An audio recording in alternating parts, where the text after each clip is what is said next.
Dengue क्यों और कैसे होता है?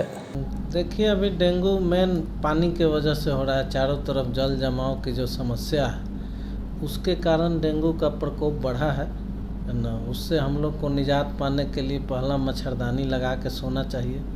दूसरा, अगल बगल में जो पानी लगा हुआ है उसमें छिड़काव कराएं जो है ना।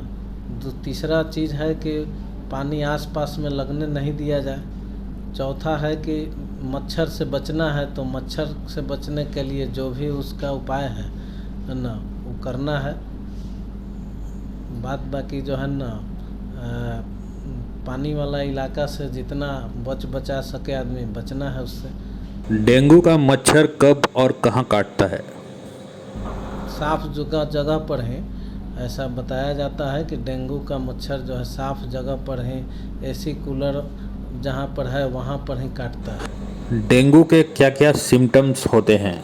में बदन हाथ में दर्द होने लगता है, बुखार आ रहा है, सर में तेज दर्द हो रहा है, वीकनेस बहुत ज़्यादा हो रहा है, तो समझना है कि डेंगू का लक्षण मिल रहा है, डेंगू हो सकता है। तो उसके प्रथम दिन ऐसा हो सकता है? नहीं, बुखार के दूसरा या तीसरा दिन से ये सब सिम्टम आने लगते हैं। 2-3 दिन बाद से माथा में दर्द होने लगता है, उल्टी जैसा मन करने लगता है, बदन हाथ में दर्द होना शुरू हो जाता है ना। डॉक्टर से तुरंत संपर्क करिए, जांच कराइए, फिर उसका जो इलाज है इलाज करना है। डेंगू होने पर कैसा इलाज और कौन कौन सी दवाई दी जाती है? दवा में पैरासीटामोल लेना है, विटामिन सी का गोली लेना है, या मल्टीविटामिन लेना है, या पानी के कमी होने पर फिर पानी चढ़वाना है ना। ये सब बचाव है उसका। स्पेशली कुछ ऐसा कुछ इलाज नहीं है। जो भी इलाज है उस सिम्टम के हिसाब से है।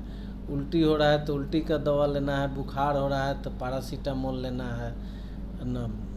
बाकी पतला पैखाना हो रहा है तो लूज मोशन की दवाई लेनी है ना। प्लेटलेट कम हो रहा है तो उसके लिए शरीर में डिहाइड्रेशन नहीं हो उसके लिए पर्याप्त मात्रा में पानी चाहिए है ना। या ORS लीजिए या पानी चढ़वाइए, किसी न किसी तरह से शरीर में पानी की मात्रा पर्याप्त होना चाहिए। जो के कारण शरीर में पानी और अन्य प्रकार की बहुत सारी चीज़ें की कमी हो जाती है, जिसके कारण और प्लेटलेट गिरने का खतरा बढ़ जाता है।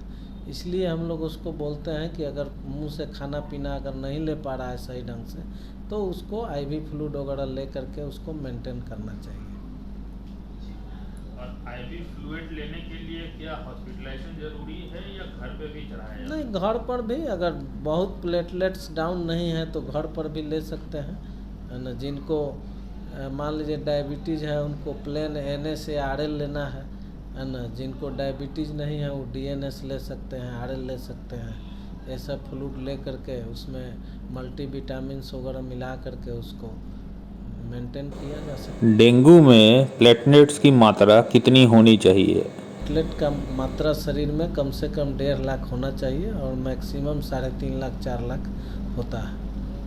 खतरे की मात्रा कौन सी है प्लेटलेट की जहाँ पे पेशेंट को अविलंब हॉस्पिटलाइज कराना चाहिए? 50,000 से नीचे में हम लोग हॉस्पिटलाइजेशन का एडवाइस करते हैं। 50,000 से नीचे अगर प्लेटलेट्स हो जाते हैं तो उसमें हम लोग हॉस्पिटलाइजेशन के लिए पेशेंट को, चूँकि कभी भी कहीं से ब्लीड हो सकता है, इसलिए उसको बोलते हैं कि भाई आप कहीं ना कहीं अस्पताल में एडमिट हो जाइए, चूँकि कुछ दिक्कत आ सकती है। आरोग्य में डेंगू इलाज के लिए क्या क्या फैसिलिटीज़ दिया जा रहा है? डेंगू के पेशेंट के लिए पहला हम लोग कम दर में जांच का व्यवस्था किए हैं। मार्केट से कम पैसे में जो है ना उनका जांच हो जाएगा। दूसरा, हम लोग व्यवस्था दिए हैं कि जनरल वार्ड में उनको रख करके कम से कम खर्च में हम लोग इलाज कर रहे हैं ना। कम से कम एंटीबायोटिक का यूज कर रहे हैं ताकि पेशेंट पर कम से कम खर्च का बोझ पड़े और कम से कम खर्च में ठीक हो, और ठीक हो भी रहा है।